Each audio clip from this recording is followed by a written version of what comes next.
Our friend came back from Yunnan and posted a 9-photo grid on social media. I opened an AI image generator, waited 30 seconds, and sent him a set of my own. I joked, "See, all that exhausting work you did to take these, and mine look better without even lifting a finger." He replied with a, "Haha." I could tell he was caught off guard. Honestly, so was I, because after I said it, I wasn't even sure if I was joking anymore. Those AI-generated images really were better. More saturated colors, cleaner compositions, perfectly balanced lighting. My friend's photos had tourists, utility poles, and a stranger who wandered into the frame. But I had a strong gut feeling they were fundamentally different.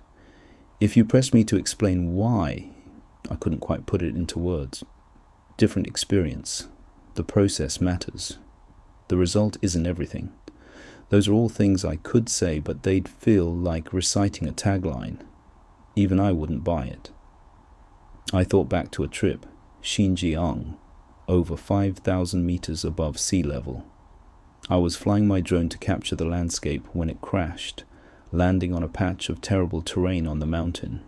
I was already struggling with altitude sickness, but the drone was expensive and I still needed it for the rest of the trip, so I gritted my teeth and started climbing. There was no trail. Every step meant choosing where to plant my foot. I was oxygen deprived, my body heavy, my mind foggy. After over an hour, I found it. Once I packed up, my first instinct was, get down fast, stick to the schedule, keep shooting, follow the plan. Then I looked up, just that one motion, and suddenly I realized how beautiful the view actually was.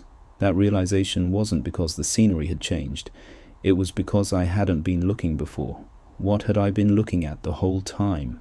The drone's screen. Composition, battery, obstacle avoidance, signal. My eyes had become tools, scanning the landscape, judging whether it was worth shooting, then moving on to the next scan. Before the crash, I wasn't traveling. I was executing a task called shoot the scenery. That accident forced me to climb for over an hour, drained my body, and ended the task. The next task hadn't started yet.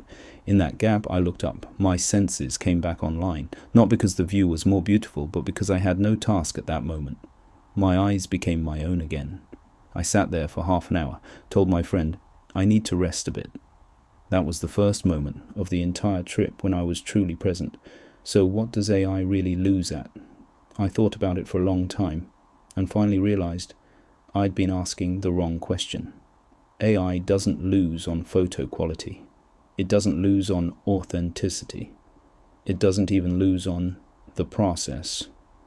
It loses on something more specific. It doesn't crash. It won't throw you an accident. It won't give you a climb with no output. It won't give you that blank space after a task ends. It's too efficient. So efficient that you're always producing, always receiving the next image, never landing in that gap. And that gap is the doorway for your senses to come back online. Lots of people travel without ever being there. They fly to a place, but their eyes are on their phone screens. They stand at a mountaintop, but their focus is on editing photos. Their bodies are in Yunnan, but their sensory system is switched off. AI pushes this trend to the extreme. You don't even need to go to the mountain anymore. But for some people, AI could be something else. It can take over those mechanical, repetitive tasks done purely for output, freeing up time to actually look at what's in front of you. Not by leaving your phone or drone behind, but by carrying them without being glued to them the whole time. My friend came back from Yunnan and posted 9 photos. The ones I generated with AI were definitely better than his. But on some turn of the mountain road, did he ever stop and just zone out? At some meal, did he forget to take a picture and just sit there? Those moments aren't on social media. They're not in those 9 photos. Even if they were, they wouldn't be in the ones I generated.